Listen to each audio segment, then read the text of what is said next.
Matapos matanggap ng Philippine Air Force ang unang apat na T-129 attack helicopter mula sa 6 na inorder nito sa Turkish Aerospace Industries ng bansang Turkey. Ayon sa isang defense source na nakatuon sa Turkish Defense Industry Sector, ay ipinahayag na ang Pilipinas ay umorder pa ng karagdagang mga T-129B attack helicopter. Wow na wow! Ibig sabihin nito, nakita at naramdaman ng Philippine Air Force kung gaano kaepektibo ang mga brand new attack helicopter na gawa sa Turkey kahit na ilang beses pa lamang nitong sinubukang gamitin sa mga kalaban sa kamundukan. Ayon sa impormasyong nakuha ng source, ang Philippine Air Force ay umorder muli ng karagdagang T-129B attack helicopter sa Turkey sa pamamagitan ng paggamit ng mga opsyon nito na saklaw ng 6 na T-129 attack helicopter na inorder nito noong taong 2018. Dagdag pa ng source ang kontratang nilagdaan ng Pilipinas at Turkey noong 2018 sa panahon ng Duterte administration ay may maraming mga opsyon. Tinatayang hindi bababa sa 6 na T-129B attack helicopter ang saklaw ng ikalawang batch na inorder ng Pilipinas. Gaano ba kalakas ang T-129B attack helicopter ng Philippine Air Force? Meron itong isang M197 20x102mm 3-barrel rotary cannon. Maaari itong lagyan ng 500 peraso ng 20mm cannon ammunition, 16 na peraso ng Rocketsan Siret missiles. Ang Siret missiles ay isang next generation all-around laser-guided air-to-surface missile na pwede rin gamitin o inilunsad sa mga attack helicopter ng Amerika tulad ng AH-1 Cobra at AH-1W Super Cobra attack helicopters. Meron din itong 8 laser-guided long-range anti-tank missile system, isang modernong air-to-surface at anti-tank guided missile na dinevelop ng Rocketsan ng bansang Turkey. Kaya nitong tamaan ang target sa layo na 500 hanggang 8,000 metro. Ito ay ginagamit din ng mga attack helicopter tulad ng AH-1W Super Cobra ng Amerika, SH-60B Seahawk ng Amerika at MiL-Mi-8 ng Russia. 8 perasong Stinger missile, isang short-range air-to-air missile na ginagamit din ng AH-64E Apache ng Amerika, Eurocopter Tiger na gawa ng Airbus helicopter, MQ-1 Predator ng Amerika. Pwede rin itong lagyan ng 76 na peraso ng 70mm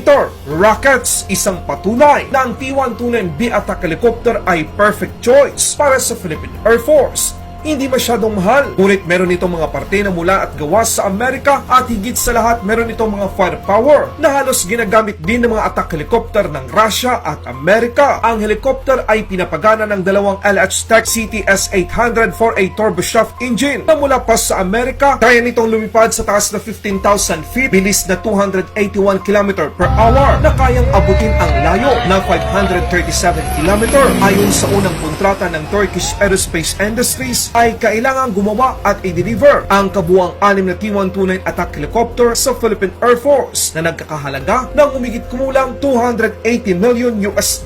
Apat sa mga T-129B ay natanggap na ng Pilipinas noong Marso at Nobyembre ng taong 2022 at nakatakda namang dumating ang 2 pang T-129B attack helicopter sa Pilipinas sa taong 2024. Inihayag ng source na kapag natapos na ng TAI o Turkish Aerospace Industries ang delivery ng mga T-129 attack sa Nigeria, tututukan nito ang mga helicopter na inorder ng Pilipinas sa taong 2024. Hanggang sa ngayon, humigit kumulang 80 attack helicopter na ang na-deliver ng Turkish Aerospace Industries sa mga domestic at foreign user, kabilang na dito ang Pilipinas. Kung paggamit lang ng drone o unmanned aerial vehicle sa maritime patrol ang pag-uusapan, hindi magpapahuli ang Philippine Navy sa tulong ng Amerika sa pagbibigay ng unmanned aerial vehicle sa Pilipinas ang Scan Eagle. Binabantayan nito ang mga mahalagang kayamanan ng Pilipinas sa West Philippine Sea. Ipinakita ng Western Command Chief ang tuloy-tuloy na pagbabantay sa Malampaya gas field sa West Philippine Sea sa pamamagitan ng pag-deploy ng Scan Eagle unmanned aerial system na ibinigay ng Amerika sa Pilipinas. Sa pamamagitan ng unmanned aerial system na ito, nababantayan ng Philippine Navy ang mahalagang ari-arian at katubigan ng bansa sa West Philippine Sea. Ang unmanned aerial system na ito ay pinapagana sa ilalim ng Naval Air Wing at kasalukuyang kontrolado ng Western Command upang magbigay ng larawan at pagbabantay sa lugar ng operasyon ng Joint Task Force Malampaya. Ang paggamit ng mga drone o unmanned aerial vehicle upang magsagawa ng maritime patrol ay isa sa panibagong diskarte ng Pilipinas na wala tayo noon pero meron na tayo ngayon sa tulong ng ating mga kaalyadong bansa tulad ng Israel at Amerika.